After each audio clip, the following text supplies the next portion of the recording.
So, I'll just put a nice piece of tape flush with the deck.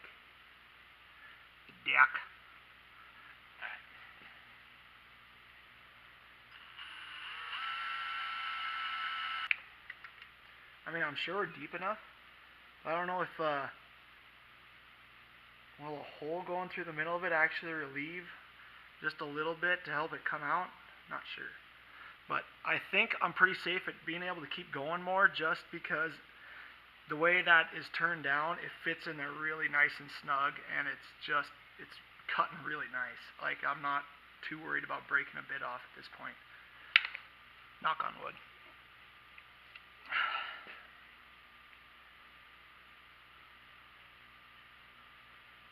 That I've gone since I put the tape on it, but that wasn't where I started, so I'm assuming I'm going to be deep enough now.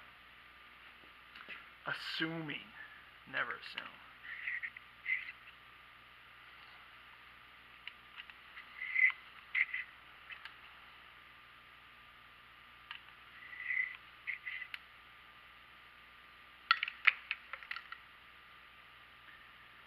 Okay, we definitely have a hole. Now I'm almost wondering if I could go with a bigger easy out, just because you want to get the biggest size you possibly can.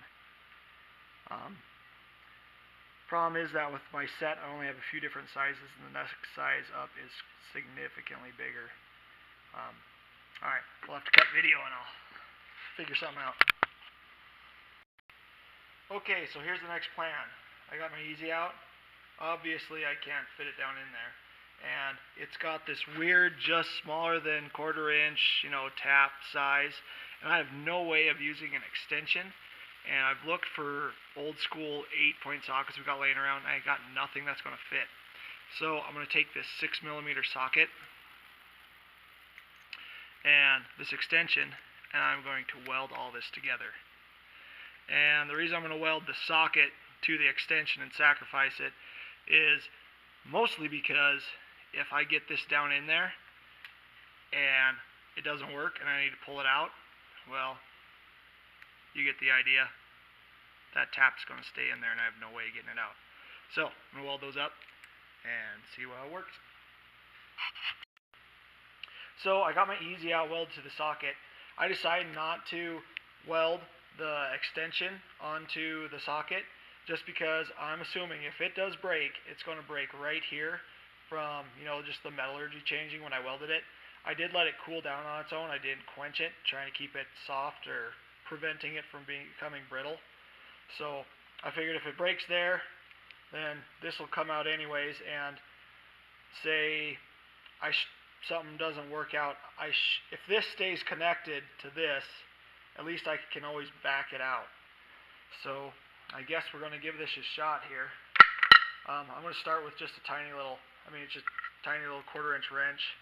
Maybe it'll turn out. I don't know. So, let's find out.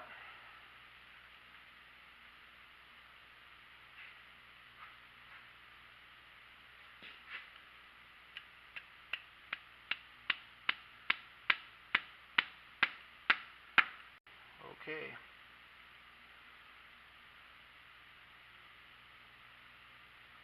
Don't know if I'm spinning into it or what's going on. It's moving though. Something's moving. I don't know if I'm grabbing into the bolt or feels like I think I might have it.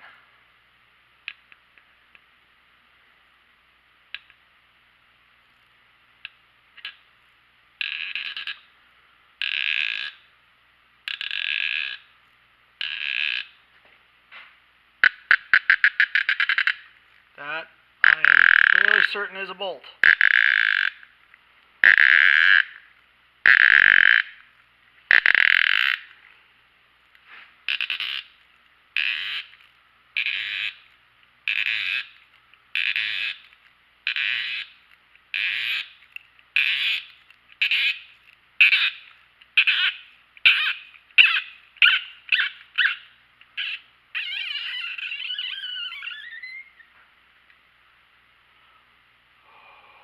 my goodness.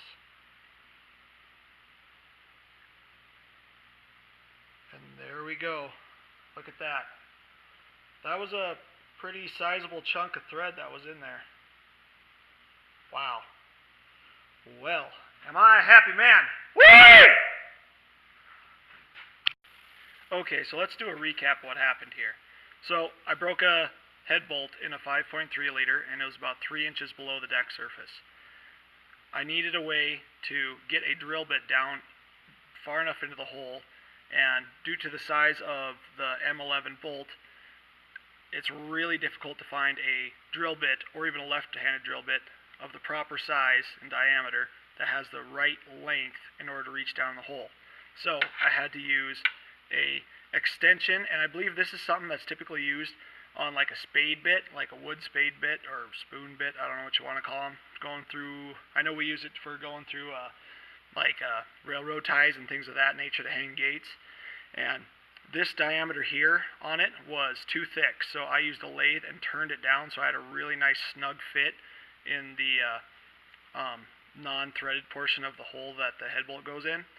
Then after I put my set screw in, I ground out the set screw so it was either flush or below the surface of everything else. Then the set screw will end up pushing the drill bit so it's off center, so I stuck a couple pieces of wire in there to center it up, and I just spun it on a drill bit and just kept adding wire until I could tell that it was centered.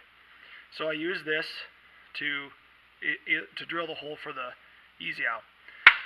But in order to get centered on that, since I had a jagged edge on the top of my bolt, I took a 29/64. It fit really nice in the hole, and I was able to get rid of my jagged edge, and then I was able to create a nice center point for this bit to start.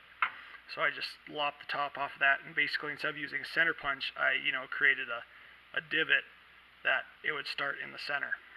So then after that, my next hurdle was the easy out had a odd, tap and die size. They're adjustable typically on your tap and die set. I couldn't find anything to fit, so I took a 6mm 1/4-inch socket, because a 3/8 is too big to fit down in that hole, so I used a 1/4-inch socket and welded it onto it. And I welded half of one side, I let it cool, and then I welded the other half of the other side and let that cool down as well. So that's what I used, and just a small, 1/4-inch socket to turn it. That way, I wasn't, if I had a longer wrench, I easily could have popped this or tried too hard if I was struggling. But overall, it worked really good. Time-consuming bastard, but I got it out. And I, just by looking at the block, almost all of this was actually threaded in the block. So, there was a lot of thread in there that needed turned out. So yeah, that is how to not have to buy a new block. Worked pretty well. Thanks for watching. Needless to say, ARP head bolts are on their way.